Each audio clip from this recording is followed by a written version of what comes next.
Good day everyone. Today I'll be presenting three important radiographic projections over the distal lobe, like the lateral leg, the anteroposterior oblique medial rotation or the mortise view of the ankle, and the Holly method for the sesamoid bones of the foot. So let's begin. First is the lateral leg.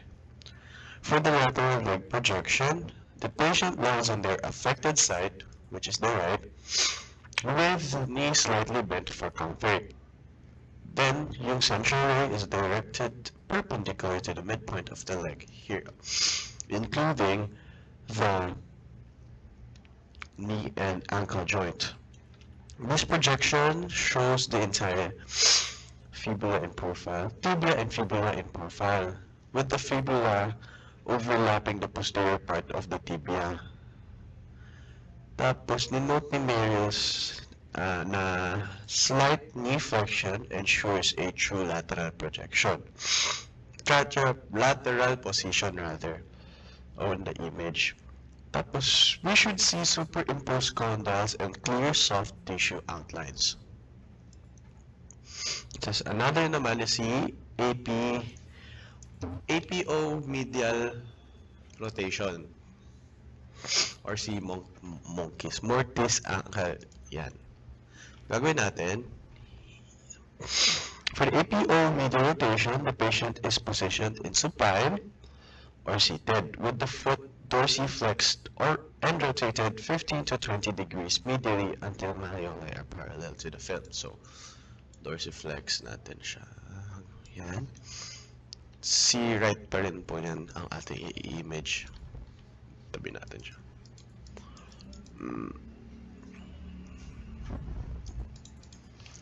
Tsaka.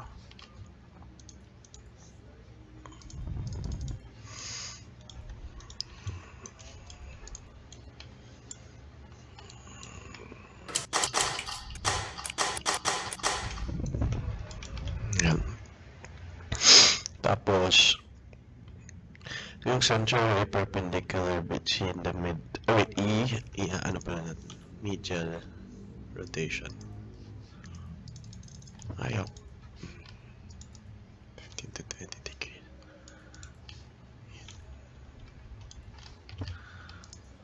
Ayaw.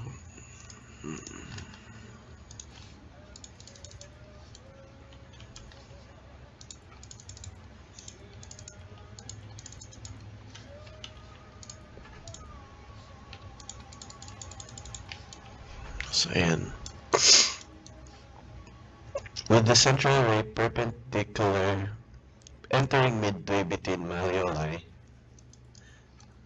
So, lalagay natin siya dito.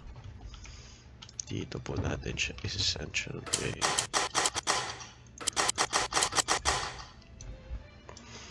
Tapos sila, asa na yan, medial rotation. Baka tayo.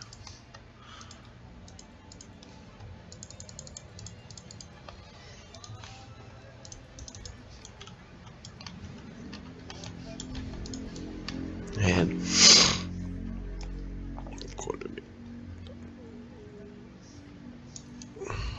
Ayan. The central ray is perpendicular entering midway between the malleoli. This projection, dina-demonstrate niya yung ankle mortise joint na open, showing the distal tibia and fibula. At saka sa talus na walang overlapping. Tapos yung rotation dapat 15 to 20 degrees lang para ma-avoid yung closing ng joint space.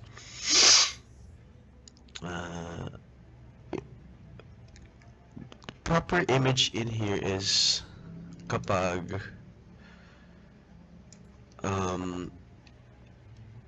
uniform at saka open yung mortise joint.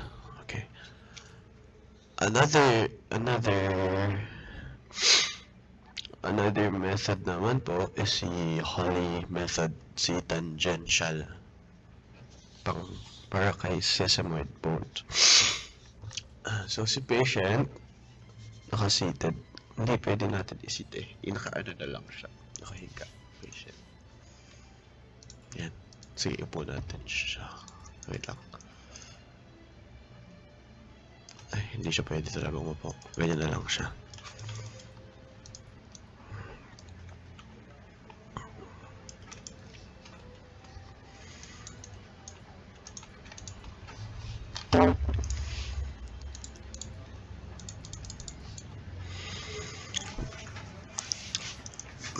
Ayan, dorsiflex. Ayan.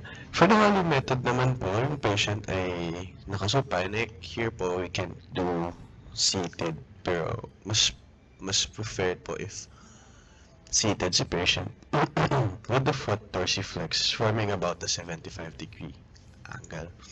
Tapos, may tinatali pa po here para hilain. Itatali po siya here sa may toes para mas maging dorsiflexed po yung ankle yung foot. Tapos yung central way is directed perpendicular to the head of the first metatarsal. Sana galawin natin.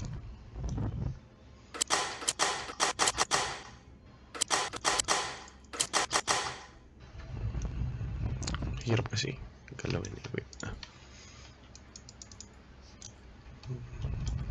Parang ganyan. Tapos yung view naman na po to, it shows the sesamoid bones of the great toe in profile free from superimposition. Si Holly method ay mas prefer kasi mas comfortable siya para kay patient.